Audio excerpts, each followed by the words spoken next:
Hello friends, कैसे हैं आप सब लोग? अच्छे? चलिए, तो आज हम आपके लिए लेकर आए हैं कैपेसिटेंस ऑफ स्फेरिकल कैपेसिटर। अपन को एक स्फेरिकल कैपेसिटर का कैपेसिटेंस फाइंड करना है। तो आपको याद होगा एक लेक्चर में हमने स्टडी किया था, there are 3 types of capacitor. First हमने स्टडी किया था पैरेलल प्लेट कैपेसिटर। सेकेंड आज अपन स्टडी कर रहे हैं स्फेरिकल कैपेसिटर। तो जो आपने पैरेलल प्लेट कैपेसिटर को स्टडी किया था उसके कई सारे केस हमने स्टडी किए थे। ठीक है, वैक्यूम में कैपेसिटेंस कितना आता है, डाइलेक्ट्रिक फिल करोगे पूरे के पूरे वॉल्यूम में तो कितना आता है, फिर अगर हम देखें पार्शियली फिल करते हो तो कितना कैपेसिटेंस आता है, या फिर डाइलेक्ट्रिक डिफरेंट डाइलेक्ट्रिक स्लैब रखते हो तो कितना पोटेंशियल आता है। तो इन चीजों को अपन लास्ट क्लास में या लास्ट लेक्चर में हम स्टडी कर चुके हैं। ओके, अब अपन आगे मूव करते हैं कैपेसिटेंस ऑफ स्फेरिकल कैपेसिटर। तो एक स्फेरिकल कैपेसिटर, तो कैपेसिटर को हमने पहले ही डिफाइन कर रखा है कि ये दो कंडक्टिंग प्लेट का एक पेयर होता है। ठीक है, तो यहां भी क्या होगा कि दो कंसेंट्रिक क्या होंगे, कंडक्टिंग स्फेयर रहेंगे। ठीक है, और अपन ये कहते हैं दोनों के बीच का, जैसे आपने पैरेलल प्लेट कैपेसिटर को स्टडी किया था तो दो कंडक्टिंग प्लेट ली सी, और दोनों के बीच की डिस्टेंस को भी आपने क्या बोला था कि अपन स्मॉल रखते हैं। ठीक है, ताकि यूनिफॉर्म इलेक्ट्रिक फील्ड बीच में बन जाए यहां पे। ठीक है, अच्छा, फिर अपन बात करते हैं यहां पे कंसेंट्रिक होलोस्फेयर। जैसे मान लो यहां पे अपन कहते हैं कि एक मान लो अंदर वाला तो भले ही सॉलिड हो या फिर होलो हो, ये कंडक्टिंग स्फेयर है और इसको हमने किसी अरेंजमेंट के साथ बाहरी, ये जो आप देख रहे हो कंडक्टिंग स्फेयर, ठीक है, ये दो कंसेंट्रिक स्फेयर हो गए हैं। तो इनका जो पेयर है यही हमारा बन गया है क्या, कैपेसिटर। ठीक है, अब एक को अपन प्लस चार्ज देंगे, दूसरे पे माइनस चार्ज है वो इंड्यूस होगा, ये अपन स्टडी कर चुके हैं। तो क्या होता है स्फेरिकल कैपेसिटर, पहले अपन इसको डिफाइन करते हैं। तो क्या होगा, the arrangement in which two concentric conducting sphere of about the same size, लगभग अपन मान रहे हैं सेम साइज है, हालांकि सेम साइज होगी तो फिर वो एक ही हो जाएगा, लेकिन अपन कहते हैं लगभग है वो, इन दोनों का बीच का सेपरेशन है वो स्मॉल है। About the same size with charge equal and opposite to each other it's called spherical capacitor. तो इस अरेंजमेंट को हमने स्फेरिकल कैपेसिटर बोला है। तो आप देख सकते हो डायग्राम में, यहां पे एक कंडक्टिंग स्फेयर है जिसकी रेडियस r1 है। इस स्फेयर को हमने यहां पे नाम दिया है a, इस स्फेयर को नाम दे दिया a। इस पे प्लस क्यू चार्ज है, वो इसकी सरफेस पे यूनिफॉर्मली डिस्ट्रीब्यूट है। ठीक है, और अपन को पता है ये अगर कंडक्टिंग स्फेयर है तो अंदर चार्ज कितना रहेगा, 0। अंदर इलेक्ट्रिक फील्ड भी कितना रहेगा, 0। कंडक्टर के अंदर इलेक्ट्रिक फील्ड कितना होता है, 0। तो ध्यान में रखना यहां इलेक्ट्रिक फील्ड कितना रहेगा, 0। और ये प्लस क्यू चार्ज है वो कहां डिस्ट्रीब्यूट हो जाएगा, इसके सरफेस पे। ठीक है यहां तक? अच्छा, तो यहां ऐसे मान सकते हो कि ये r1 रेडियस थी और ये प्लस क्यू चार्ज दिया, तो ये यूनिफॉर्मली क्या हो गया, डिस्ट्रीब्यूट हो गया। ठीक है, अब आप क्या कर रहे हैं अपन, जैसे ही प्लस क्यू चार्ज यहां इंड्यूस हुआ है तो इसके पास में एक दूसरा अपन बोल रहे हैं कंडक्टिंग स्फेयर और है, तो यहां माइनस चार्ज क्या हो जाएगा, इंड्यूस हो जाएगा ये। ठीक है ना, ये अपन पहले स्टडी कर चुके हैं। तो माइनस, जैसे इसको प्लस क्यू दिया तो यहां माइनस क्यू चार्ज क्या हो जाएगा, इंड्यूस हो जाएगा। और आउटर सरफेस पे कैसा चार्ज आएगा, प्लस क्यू। आउटर सरफेस पे प्लस क्यू चार्ज इंड्यूस हो जाएगा और इनर सरफेस पे माइनस क्यू। ठीक है ना, तो अब अपन इस प्लस क्यू चार्ज अगर ये इंड्यूस हो गया है तो अपन ये कहेंगे जिसके कारण यहां इसका पोटेंशियल इंक्रीज हो सकता है। तो अपन ने इस वाली प्लेट को क्या कर दिया, यानी इस वाली कंडक्टिंग स्फेयर को क्या कर दिया, ग्राउंड कर दिया। ठीक है, वो अपन कैपेसिटर का जो प्रिंसिपल है वो अपन पहले स्टडी कर चुके हैं। तो इसमें भी आप इसको ग्राउंड करते थे माइनस वाली प्लेट को, तो यहां पे हमने इसको ग्राउंड कर दिया है।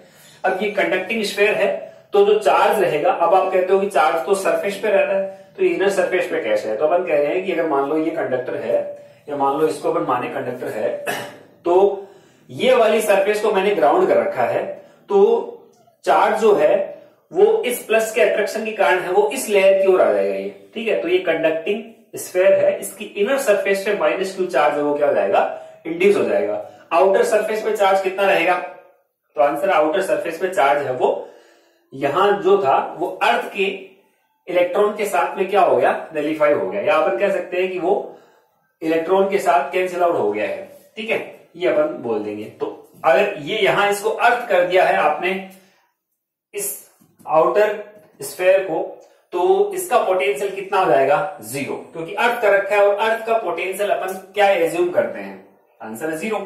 तो इसके जो बाहरी यहां पर आप कंडक्टिंग स्फेयर देख रहे हो, इसका पोटेंशियल अपन क्या एज्यूम करेंगे, 0 है, यानी बी वाले का बाहर यहां पे कोई पोटेंशियल नहीं रहेगा, यानी बाहर कोई चार्ज नहीं है, ठीक है। और बाहर इलेक्ट्रिक फील्ड में कितना रहेगा, 0, ठीक है ना, न तो अंदर यहां इलेक्ट्रिक फील्ड रहेगा न ही यहां इलेक्ट्रिक फील्ड रहेगा, ठीक है। कैसे, क्योंकि आपको पता है कोई भी अगर अपन गाउसियन सरफेस चूज करें तो गाउसियन सरफेस के अंदर नेट चार्ज कितना आ गया, ये प्लस और माइनस 0 हो गया नेट चार्ज।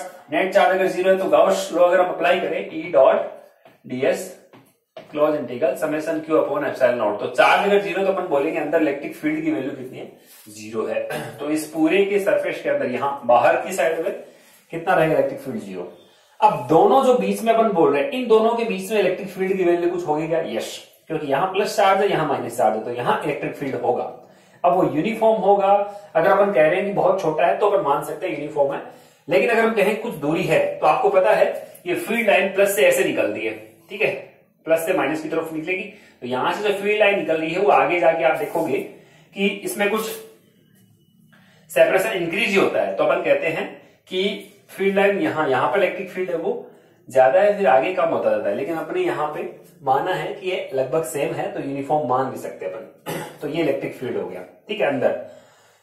तो अब आप इसको समझ सकते हो। अब अपन को फाइंड करना है कैपेसिटेंस, तो वही हमारी 4 स्टेप को अपन फॉलो करते हैं। तो अच्छा, इसमें डायग्राम में जो हमने इसको एज्यूम किया है उसको अपन लिखेंगे भी। जो आउटर सरफेस है, ये आउटर कंडक्टिंग स्फीयर है, इसकी रेडियस कितनी ली हमने, R2। तो यहां आप देख सकते हो 2 कंडक्टिंग स्फीयर है, sphere number A, sphere number B. Sphere A की radius small r1, sphere B की radius small r2। Definitely r2 greater than r1 होगा, यस। प्लस क्यू चार्ज इसको दिया है तो इसकी इनर सरफेस से माइनस क्यू चार्ज है वो इंड्यूस हो जाएगा, ओके। अब जो इसकी आउटर सरफेस है इसको हमने क्या कर दिया, तो इसको हमने यहां से ग्राउंड कर रखा है, तो ग्राउंड कर दिया, तो इसका मतलब यहां इसकी आउटर सरफेस पे पोटेंशियल कितना हो गया, 0, और बाहर इलेक्ट्रिक फील्ड पे कितना है, 0। यहां इलेक्ट्रिक फील्ड अगर पूछे तो यहां क्या हो जाएगा, 0, यहां भी 0 रहता है, ठीक है। तो आप देख सकते हो जो ये रेड कलर का मैंने ऐसे बता दिया है, जो अंदर वाला पोर्शन है यहाँ इलेक्ट्रिक फील्ड 0 है, ऐसे ये आउटर सरफेस पे है तो यहाँ बाहर इलेक्ट्रिक फील्ड 0 रहेगा। तो अपन वही कॉन्सेप्ट को फॉलो करते हैं। 4 स्टेप हमारी है, चार्ज देते हैं इसको, तो चार्ज जो हमने दे दिया प्लस क्यू और माइनस क्यू, ठीक है। सेकेंड आता है इलेक्ट्रिक फील्ड, तो यहां अपन इलेक्ट्रिक फील्ड बताएंगे, फिर उसके बाद में पोटेंशियल फाइंड करेंगे। फर्स्ट स्टेप होती है चार्ज वाली, सेकेंड स्टेप में अपन इलेक्ट्रिक फील्ड फाइंड करते हैं, थर्ड स्टेप में अपन पोटेंशियल डिफरेंस, और फोर्थ स्टेप में अपन finally capacitance C equals to Q upon V, potential difference लिख देते हैं, ये पोटेंशियल डिफरेंस होता है V, ठीक है। तो यहां पे अपन E भी फाइंड कर सकते हैं, लेकिन E को फाइंड करने का कोई लॉजिक नहीं है, अपन उस तरीके से करें तो E फाइंड करके भी कर सकते हैं, इंटीग्रेशन वगैरह करके। लेकिन एक इजी कॉन्सेप्ट से अगर हम देखें तो अपन को पहले ही पता है कि एक कंडक्टिंग स्फीयर के कारण पोटेंशियल कितना होता है, तो अपन इलेक्ट्रिक फील्ड की वैल्यू फाइंड करने की कोई रिक्वायरमेंट ही नहीं है। भैया V इक्वल्स टू क्या लिखते हो, E इंटू डी तो लिखते हो, ठीक है। तो पोटेंशियल तो हमने पहले ही फाइंड कर रखा है, तो इसकी कोई रिक्वायरमेंट हमें नहीं रहेगी। तो अपन पोटेंशियल डिफरेंस पहले ही फॉर्मूले इनके जानते हैं। आपको याद होगा ये कंडक्टिंग स्फीयर है, ठीक है, इसकी रेडियस r है, तो इसकी सरफेस पे पोटेंशियल कितना आता है, तो अपन बता देते के क्यू अपॉन कैपिटल R, ठीक है। ऐसा एक मैंने क्वेश्चन भी आपको दिया था कि ये कोई 2 कंसेंट्रिक कंडक्टिंग स्फीयर है, फिर आपसे पूछा गया था यहां पे पोटेंशियल इलेक्ट्रिक फील्ड की वैल्यू पूछी गई थी, इस रीजन में, इस रीजन में, इस रीजन में, ठीक है। तो उसी कॉन्सेप्ट को अपन यहां पे अप्लाई करेंगे। अगर आप चाहते हो तो उस क्वेश्चन को दोबारा से देख सकते हो लेक्चर को, ठीक है। तो अपन यहां देखेंगे कि पोटेंशियल डिफरेंस फाइंड करें अपन, क्योंकि फाइनली हमें फॉर्मूला पता है C equals to Q upon V, यानी पोटेंशियल डिफरेंस करना है। तो आपको सीधा सीधा 2 कंडक्टिंग स्फीयर के बीच का पोटेंशियल डिफरेंस फाइंड कर लो। कहने का मीनिंग हो गया कि सरफेस A का पोटेंशियल फाइंड कर लो और सरफेस B का पोटेंशियल फाइंड कर लो, फिर A के पोटेंशियल में से B के पोटेंशियल को माइनस कर दो। B का तो हमें पहले ही पता है कितना है, 0, क्योंकि ग्राउंड कर दिया। अब केवल और केवल एक ही सरफेस पे पोटेंशियल कितना है ये अपन फाइंड कर लेते हैं। ठीक है, चलिए अब सरफेस एक ही सरफेस पे देखो चार्ज क्या है +2। तो इस सरफेस से पोटेंशियल एक तो खुद के चार्ज के कारण और एक दूसरा जो बी सरफेस है इसकी इनर सरफेस के -q चार्ज के कारण भी यहां कुछ पोटेंशियल होगा क्या? आंसर यस होगा। तो नेट पोटेंशियल यहां जो बनेगा खुद का प्लस बी की इनर सरफेस के जो चार्ज है उसके कारण यहां पोटेंशियल रहेगा। ठीक है, तो हमें यहां पे ए वाले स्फेयर का पोटेंशियल मिल जाएगा, बी वाले का 0 है तो पोटेंशियल डिफरेंस कितना आएगा? V A minus V B. वो अपन क्या किसके नीचे लिख देंगे? क्यू अपॉन वी के नीचे। फाइनली अपन पता लग जाएगा। तो आप देख सकते हो यहां मैंने लिखा है कि according to figure two concentric sphere A and B of radii R1 and R2। R1 R2 के कोई दो कंसेंट्रिक स्फेयर है, कंडक्टिंग स्फेयर है। डेफिनेटली R2 ग्रेटर देन क्या है? R1। ठीक है, sphere A is given +q charge, then -q charge is induced on the inner surface of B। इसको +q चार्ज दिया गया है, अपन किसी मेथड के जरिए इसको चार्ज दे सकते हैं। यहां से मान लो हमने कोई रोड इंसर्ट करा के और इसको चार्ज दिया गया है। ठीक है, वो अरेंजमेंट में आ जाता है। अब इसको +q चार्ज हमने दिया तो -q चार्ज यहां लिखा है -q charge is induced on the inner surface of B. ठीक है, inner surface of sphere B, यहां स्फेयर बी लिख सकते हो आप, बी की sphere B, sphere B. Outer surface B is earth and potential of outer surface is 0। ठीक है, तो इसकी आउटर सरफेस पे पोटेंशियल इसका क्या है? 0 है। ठीक है, यानी यहां पे चार्ज आपको पता था कि वो +q अगर इंड्यूस होता तो अर्थ के साथ यहां से क्या हो गया? कैंसिल आउट हो गया है। ठीक है, यानी इलेक्ट्रॉन जो अर्थ के थे उन्होंने रिसीव कर लिए इस यहां के पॉजिटिव चार्ज को। ठीक है, तो आउटर सरफेस पे कोई चार्ज नहीं है तो आउटर सरफेस का पोटेंशियल भी क्या रहेगा? 0। तो जो डायग्राम में था वही हमने यहां पे थोड़ा सा इसको वर्ड्स में लिखा है। अब अपन बात करते हैं पोटेंशियल ऑन कंडक्टिंग स्फेयर ए। ठीक है, तो कंडक्टिंग स्फेयर ए पे क्या पोटेंशियल रहेगा? तो एक तो खुद के चार्ज के कारण और एक दूसरे इस वाले के कारण। ठीक है, तो अपन यहां से लिख सकते हैं कि potential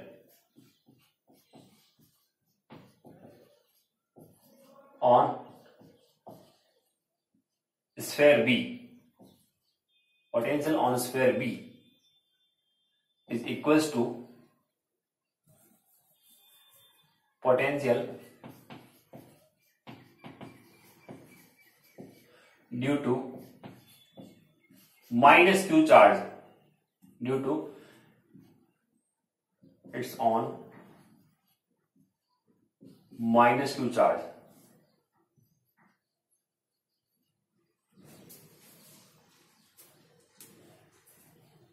plus potential due to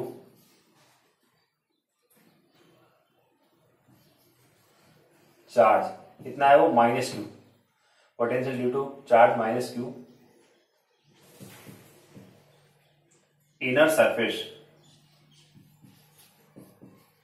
surface of sphere B. ठीक है, कहने का मीन ये हो गया कि इसका जो पोटेंशियल होगा वो किन दो पोटेंशियल के सम के इक्वल रहेगा? यहां पे अपन बोलेंगे एक तो खुद के चार्ज के कारण, तो मैंने यहां लिखा potential due to its own charge -q।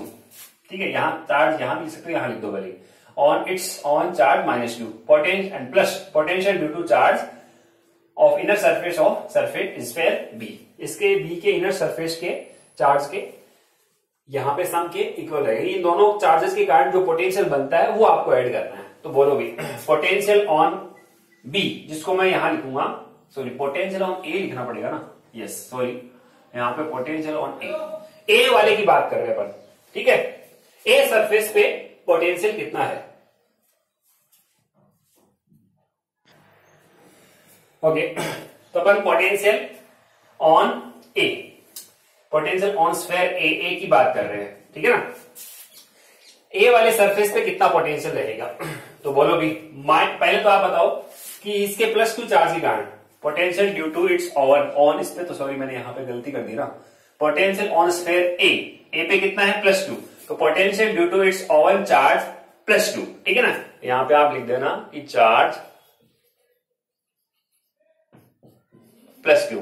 ठीक है ना, plus potential due to charge -q of inner surface of sphere B, सीधा लिखेंगे inner surface of sphere B, sphere B के इनर सरफेस पे, ठीक है ना। समझ गए होंगे आप कि पोटेंशियल ए का कितना पोटेंशियल रहेगा वो अपन निकाल लेते हैं। बोलो फॉर्मूला अपन को पता है के क्यू अपॉन आर। तो पहले अपन इसके खुद के चार्ज के कारण, खुद के चार्ज यहाँ पे प्लस क्यू था, उसके कारण कितना पोटेंशियल होगा सरफेस पे, तो अपन लिखेंगे के चार्ज है खुद पे, प्लस क्यू है ना, तो यहाँ पे आप ये वाला कैपिटल लेना पड़ेगा ना आपको, कैपिटल ले लो आप, ठीक है।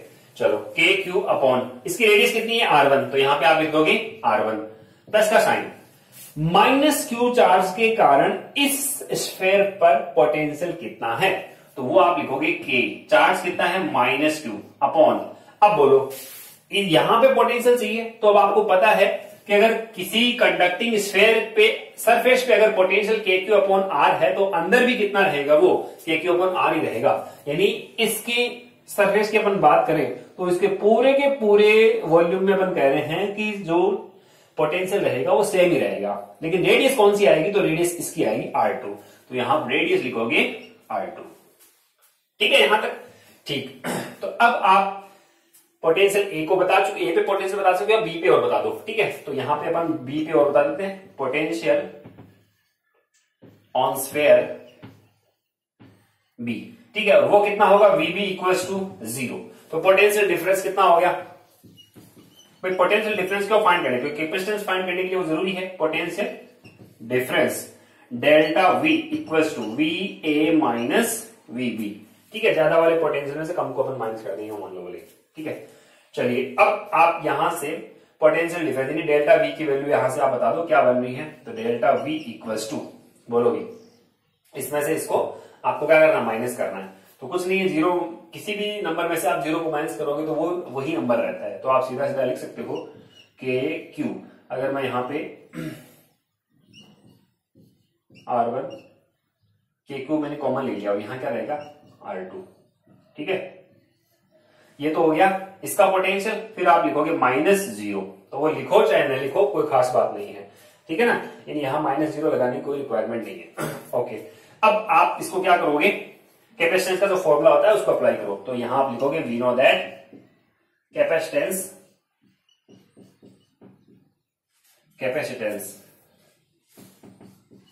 C equals to Q upon delta V।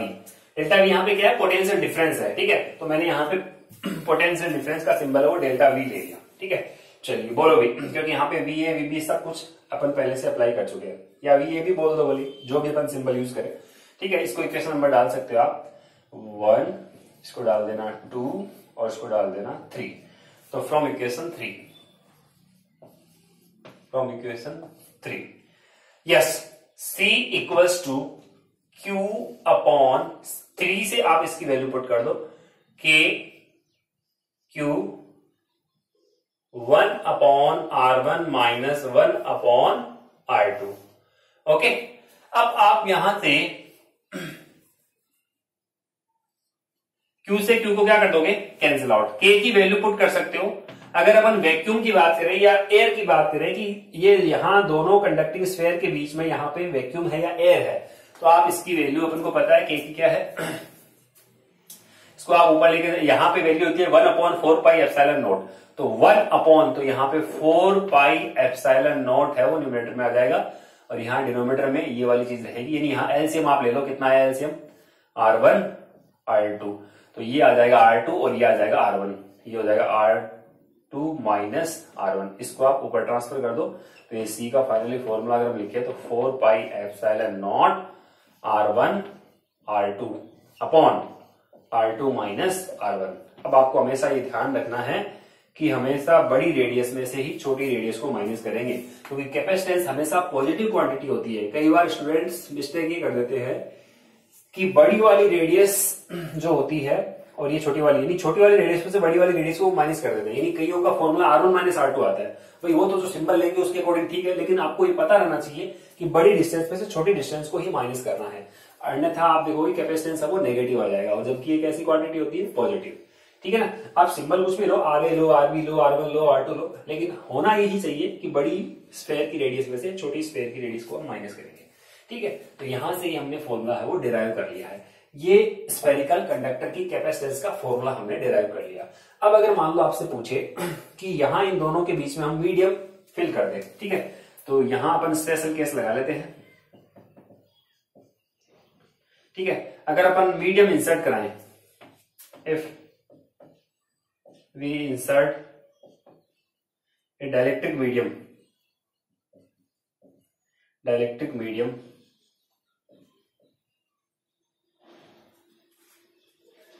ठीक है, insert a direct medium in spherical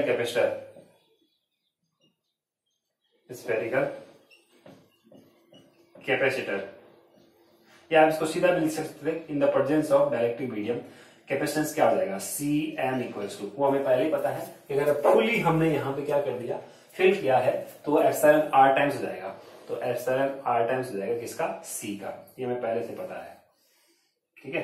ये केस हमने फर्स्ट लगा दिया। चलो सेकंड, अगर मान लो आपको कहे कि अगर इस प्लेट को हमने यहाँ पे, ठीक है, यहाँ पे इस वाली प्लेट को अपन कहाँ ले, इसको अपन खूब बड़ा ले ले और R2 की वैल्यू कितनी ले ले, इनफाइनाइट ले ले, ठीक है, R2 की वैल्यू को अपन कितना कर दें, बड़ा कर करके इनफाइनाइट तक ले जाएं, तो क्या होगा, तो आप ये देखोगे ये केवल अकेला कंडक्टिंग स्फेयर बचेगा, और अकेले यानी आइसोलेटेड कंडक्टिंग स्फेयर की कैपेसिटेंस का फॉर्मूला आपका आ जाएगा। आइसोलेटेड कंडक्टिंग स्फेयर की कैपेसिटेंस का फॉर्मूला हम पहले स्टडी कर चुके हैं, और वो आता कितना, C equal to 4 π epsilon naught R, ये आता था। तो यहां क्या आ जाएगा फिर, C equal to 4 π epsilon naught, इसकी रेडियस कितनी है, R1।